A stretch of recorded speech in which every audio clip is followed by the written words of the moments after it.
Hey there, this is a special episode of Cast with KSR. We will be addressing the Ukraine Russia scenario. What's happening there? What is happening in the geographical locations or what borders you call? And what are the effects and what are the outcomes of this and who are facing it? To understand this and to know the dark secrets of the war, we have Ritik from Slovakia. Hi Ritik, welcome to Cast with Hi, KSR. So hi, there won't Ratan. be a special person, there won't be a right person to address this issue rather than Ritik because he is a person standing at the borders helping all Indian students to get back to their homes safely. So Ritik, let me understand how did it start? Share your experience, like what all happened, like how these scenarios took up and how these all things start building up day by day. Okay. Thank you, Ratan. I'm a student here in Slovakia. So basically, I was just watching some videos on Instagram and I was quite affected by it. And I wanted to volunteer, I wanted to help, and I just wanted to take some initiative to do as much as I could. So basically, I got a friend telling me then that Indian Embassy is looking for volunteers and I took up. I said yes, I'm ready to go. Me and another three friends of mine, we went to the borders immediately. So the Slovak side of the borders was safe, and so was the Ukrainian side at the Slovak border. But the once we went there, the whole paradigm of everything was changed. The information that we were getting at the borders was completely different from the information that we were getting in the media. And as soon as we went there, we met two officers from the embassy, and their phones were cluttered basically. So by the time they finished one call, they had 10 calls coming in, and then their WhatsApp was a mess because like everyone sending videos and stuff like this. So it was pretty unorganized in the beginning. It was not about unorganization. Basically, nobody even expected this. It was out of random. And the two officers were there for 2 days, and there was only three Indian students that came in. So basically, the checking at the checking point. So the first priority is Ukrainians of the diplomacy, and then comes the internationals. And since Indians were in such big numbers, the embassy had to take matters into its own hands. So basically, what happened? They've been waiting there for 2 days, and only three people showed up. And then it was just two numbers there on the websites.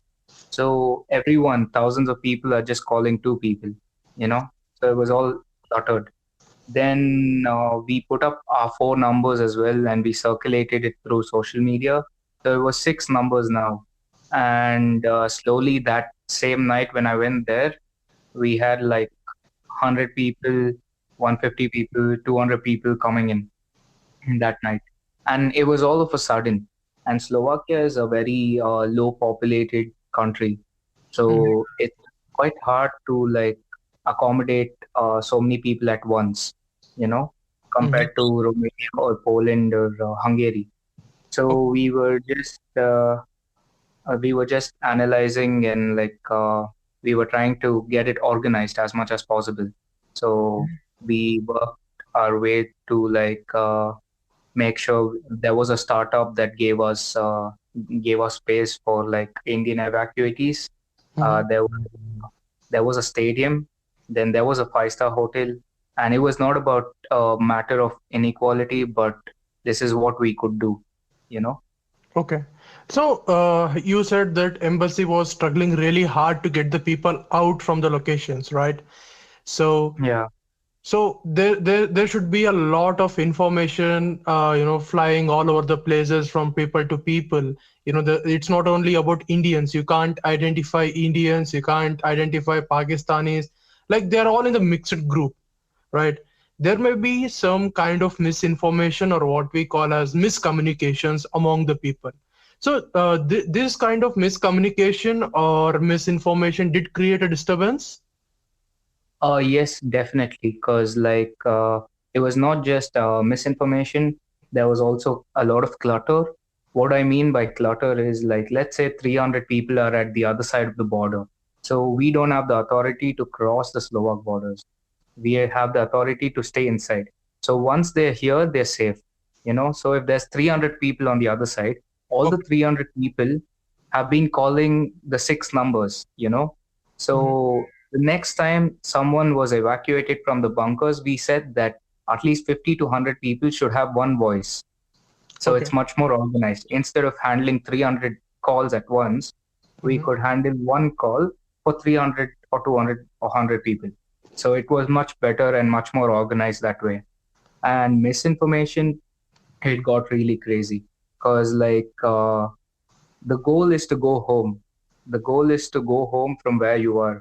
That's the final goal. But a lot of people had their attention on the politics or the media or something else, which was not even necessary at that point because every second was valuable there. And there was no time to discuss this.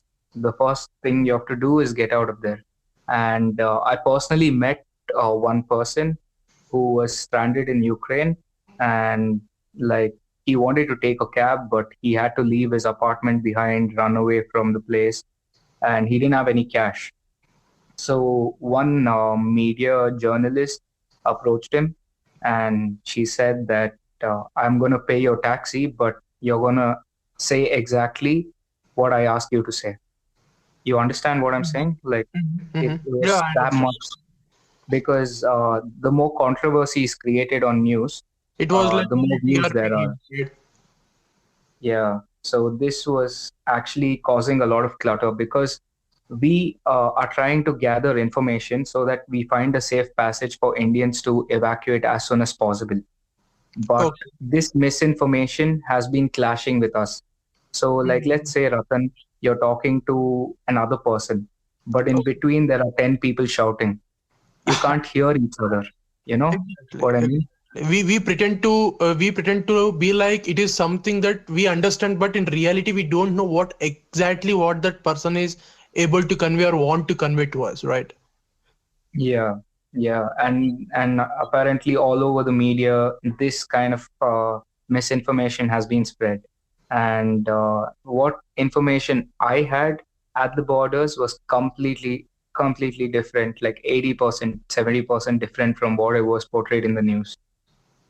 Okay, like you said that the media was playing a different game and the real game what's happening there is entirely different.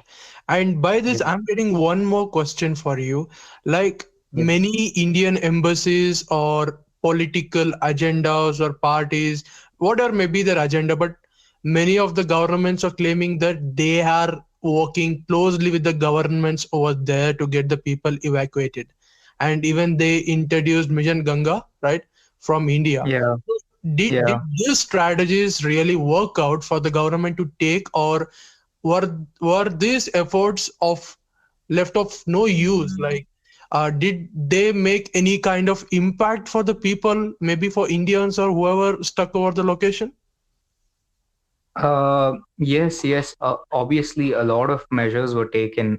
It was like I think our embassies, I mean, our government was one of the first governments to like actually take initiative. I can't talk about Hungary or Poland or something, but I can talk about Slovakia. So for Slovakia, the diplomats were continuously discussing with the government to make sure help is provided. They were doing the part that they could. We were doing the part that we could. But Mhm. here at the borders, Slovak borders were the smoothest compared to all the other borders because all the people from the student volunteers till the diplomats, everyone collaborated. Everyone, it was like a puzzle piece. Everyone were collaborating, and like behind every single student who evacuated safely, there's a huge umbrella of people. It was not just like Indian embassy. Indian embassy was one, students were one, then Slovak government was one, the locals of Slovakia were one. Everyone played a huge role. Red Cross at one point. you know so it was like a huge huge mix of people that actually collaborated like a puzzle, and they got together and made sure this was smooth enough. Okay, okay, And all these bills, like in for the accommodation and food and everything, it was all paid by the embassy, you know. that's great. So yeah, So yeah, Ritik, like you said that many Indian students or the organizations like NGOs, maybe these people played a crucial, role for evacuation, right? So yeah. what was the best approach you think that could have been implemented to make this more effective, or you think, more secure and with the clean communication? What do you think the best approach could be? Okay. So basically, I was collecting people collecting people here at the border, and then we were going in buses to these accommodations, basically. So one of these accommodations had a very nice environment. They had horses, they had a basketball court, they had a huge TV for Netflix, and everything. They had some dogs and cats and good nature around. So what I noticed is that even if you have been out of that situation, like right now I'm at home, but I can't sleep because I have dreams about all these flashes of images, so everybody is going through that. Every single person who's come from that situation is Mhm, mentally still stuck over there. And the best way to like approach this solution is to do a lot of positive things. So if your friend or someone that you know has come from Ukraine, or he's been through this kind of thing, or she's been through something like this, mhm. go out with them, go out, get a drink, or go watch a movie. Try to do as much as activities as possible, get them involved in more positive stuff, help them let go. I think this is the best approach ever. I know psychology is a pseudoscience, but it's making the most sense at the moment. Okay, okay. So now still the situations maybe are under control, or we don't know what actually it's happening there. But one thing is for sure that many Indians, Pakistanis, Bangladeshis, or the Southern Asian people, right, are stuck Yeah, over there. So even it requires a lot of efforts to get them out from that scenario. So how, yeah. like from this podcast, let's give a clear cut vision for the people who are thinking like at the borders to help the people. How can they volunteer for this? You just have to take initiative. Like the initiative can be really small or really big, How? but you're Like, doing a is big there favor. any, because due to the restrictions, everyone just can't come and claim that we have done this, right? So Yeah. there should be some procedure, right? So is there anything like that? Is it any kind of organized structure, like, so is there any? No, no, there isn't anything like that. For example, I have never spoken to. I mean, once or twice I've been to the Indian embassy, Mhm, but I took initiative in a different way. Like I asked some of my friends if I could help, and they were like they need some blankets and supplies. So mhm, I just went to my friend's house, collected some old clothes, and gave it over there. It was as simple as that. There was a guy from Germany. He drove all the way till the Slovak border so that he could collect three people and give them his apartment or something like this. Initiative can be taken any way possible. It so can be like it yeah, can be like someone who's back from Ukraine, they're looking for a job and you help them out. That is okay. initiative. So you Like think it it's can be all about from an individual interest, right? yeah, it's individual interest, and even if you're sitting there and listening to them and helping them feel lighter, I think you're taking initiative. You know. Okay. So guys Yeah. who are listening to this podcast, do initiate, there will be a change. Okay, moving on to my next thing, Ritik. So you have seen all this in live, right? Yeah. So there are many stories that you want to share. Let's have a one story, which terrified you. Yeah. Apparently, we were a bunch of students who came from the border to this hotel called Alibaba, close to the Mhm. borders. Mm-hmm. And that night we met like five Pakistani people apparently. And so this guy had two kids, Mm-hmm. two like 5-year-old or 4-year-old, and his wife was pregnant. Mm-hmm. His wife was pregnant, and her water broke at the borders, close to the borders, Oh, basically. okay. And then he was literally begging the guards, so that get me to a hospital, so that it doesn't matter if it's in Ukraine or in Slovakia or wherever, but we want medical help. Like her water broke, stuff like this. And Mhm. when he was begging the guards, one of the guard actually pointed a gun at the baby. Oh, That's that's a situation I think nobody should be in. Nobody deserves this, you know. So once he came to this hotel, we gave them all the supplies we could, like, even if we were supposed to just give Indians, it didn't matter at that point. We were like just giving who needs it the most. mm-hmm. And I have to be really honest about one thing, that is, it's not about nationality, race, or gender or anything. There's just two types of people who want to help and people who don't. And that's it. There's no like, there's no other gray region there. It's just this black and white. Exactly. Uh, and it doesn't really matter. Like, as long as you know who is more, who needs something more, they deserve it first. Like, people should have that sense of understanding, Yes, yes. and that's quite important, I guess. Well said. Well said. Actually, that is one of the the racism and the national different nationalities, the people. So these things has to change because the situations may get worse day by day or in the upcoming future. Too. Well said, man. So uh, Yeah, in this situation, it's very very much important to stay calm, right, and to take yeah, on spot decisions. yeah. So how did the experience change your mentality? What was the impact of the situations on your mental, health? So what effects? I'm very sure that you have faced few effects mentally, maybe physically, everything. So what are the effects which you never thought that could be for you? Actually, from past 6 months, I've been wanting a break to like go home, to India, or like to travel around Europe, get that break, get that push in life and stuff. So this one week has given me that break somehow. And I'm actually glad and happy that I did this. And the people around me, like my roommates, Sonia and Ankila, my friend Lorente, my parents, my sister, my friends, everyone were happy and proud of me. And like, they are like my strength. My world is my strength.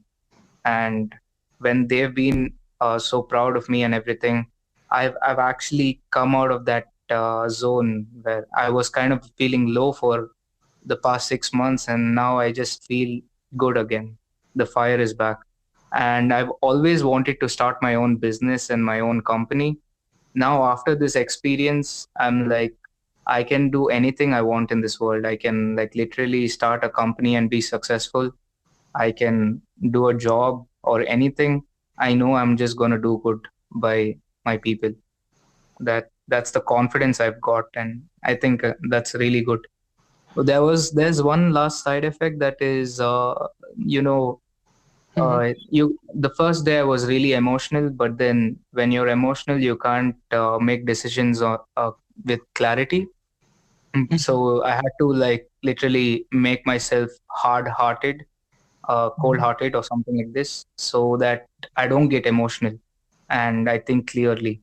Now I'm just like, when I'm back home resting, I have dreams of this stuff, and like, so this is why I want to thank, or like I want to say that, every healthcare person who's there, who's seeing a lot of death and stuff like this, I think these guys are doing a job that is like much more crazy and much more beyond every other profession. Yeah, exactly. Well said. So I think in this situation, the decision making, the managerial stuff plays a major role. So Yeah. you have learned a lot. So wish you very best. And one more thing which I'm very curious is, did you see Yeah. any a close firing happening near your area? Anything No, happening? no, no, I haven't. I've seen trucks and I'm stuff, very but curious to know I this. haven't. Yeah, I haven't. But I've met people who has. So, but So here they've here been through much more than me. I mean, I haven't been through anything like that. thank God you You know. never been. Okay. So, Ritik, one more thing. Like here in Yeah. recently, I was just scrolling onto YouTube and I just found one video in Karnataka. A guy landed from Karnataka from Ukraine, right? So he was Yeah. just smashing on face, telling that government has never taken or initiated anything related to getting them back to India, and these are the people who struggled there, and only like 20-30% people where the war zone is less, like the effect is less. So from that Mhm. zones the things were arranged properly, but where the major locations was not focused because of this, the weapon destruction environment due to this thing. So were the people from that kind of places visited your place seeking a shelter or anything like Yeah. that happened there? Yeah, apparently, people from Kharkiv, from Kyiv, from Uzhhorod, a lot of people came from different locations. But there's also something else that, there's a lot of like bureaucracy involved, and that is slowing down the process. So basically, let's say you want to talk to some government about getting some people in, it's a lot of talks, it's a lot of procedure, and that's where the delay is. And due to this delay and panic together, it's like wrong decisions have been made, and a lot of wrong accusations have been made. So basically, I can't speak for other countries in like in Poland or in Romania or Hungary. I don't know how it was with them, or how it was in Ukraine as well. But I can speak for Slovakia. In Slovakia, everyone worked their ass off. Like, that's one thing for sure. Like all the students that went there, I didn't sleep for 4 days straight. My friends didn't sleep for 4 days straight. Those Oh. diplomats who were there at the border didn't sleep for 4 days. Now it's been like almost 8, 9 days, and they haven't slept. Now most of them have been evacuated, yes, but for now, example, Sumi, there's still people. There are still some people left, but now it's more organized and it's much more smoother. But due to all this misinformation as well, the right information from Ukraine is not even reaching because of all this misinfo on the TV and stuff, you know. Okay, okay. But the government is trying to do everything they can, and this is not the first time they've evacuated people. Indian government has, in external affairs, they do a really good job. Because, like, if you think about it, there have been many evacuations: Israel, Palestine, or Uganda. There have been many. If you look at India's history in evacuating its citizens back home, Mhm. they've always done a good job. But then it's never been highlighted. Now it's on the spotlight because it's in Ukraine, it's in Europe. Yeah, maybe the situations or the personal political agenda, what we say, maybe. So, Yeah, so Ritik, tell me, like, you did this, like you said me, you highlighted a point that there is no some structure to volunteer this. So it was like self-interest. So what is your inspiration, or who is your inspiration to, take this over and make this a successful thing? actually, you remember there was a time when we had this Mumbai blast, Yeah. and Ratan Tata showed up that Yeah. day. He Yeah. provided all the people with like good accommodation at the Taj Hotel, for all the medical professionals and everything.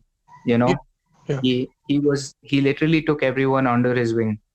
Exactly. And that day, there was an interview, and they asked him like, how come, what brought you here and everything. He was like, if I don't do it for my people, who will? you know that hit me so hard, and he's always been my inspiration, and he gives so much. He literally gives so much. and I want to actually be like him. And someday I wish I could be like him.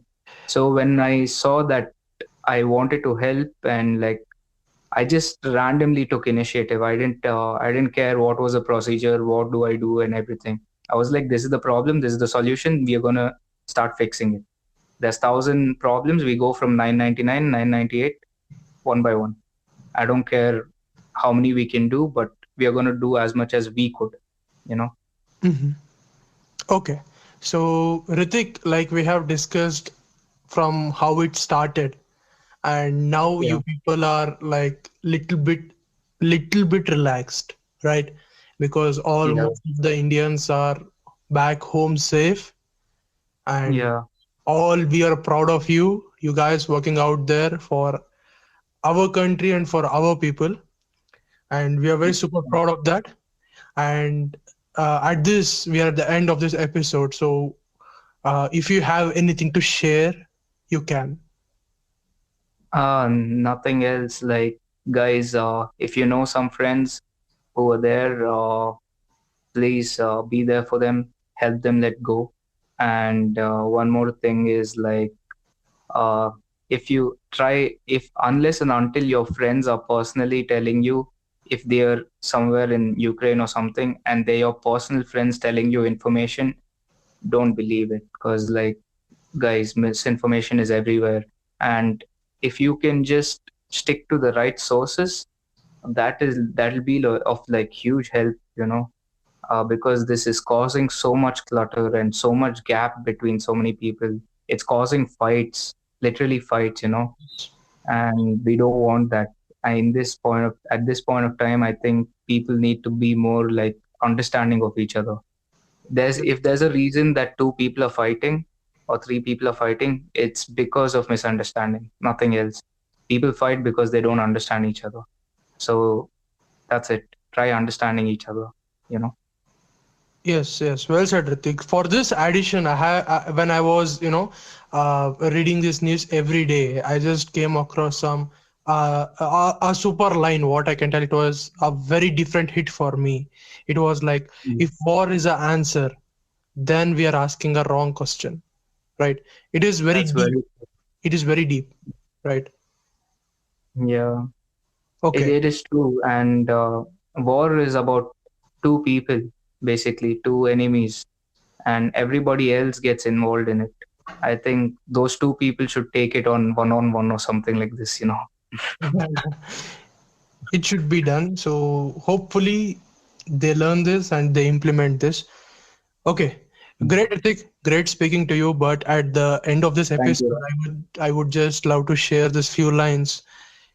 Yeah, After listening all these scenarios, things, discussing a long hours with Ritik to make this podcast come live. So what yeah, bothers me about this and this discourse online, what's going, in fact, the entire history of the world, uh, yeah, and these world governments playing geopolitical chess every day, and for every day it's been decades that they're doing this, and it's always the people, just living in these countries have to pay the price for it, right? So very hopefully true. this things doesn't continue, and we see Yeah, happy world, happy people staying together in a harmony. yeah, And at the last, I would share one thing for all the people struggling out there in Ukraine and Russian borders: stay safe, stay alert, we are waiting for you. yeah. We are definitely waiting for all of you. Right. And people who have reached home, take care, guys. Take care. Reach home safe. We are here for you. Thank you, Ritik. Thank you, Ratan. Thank you so much.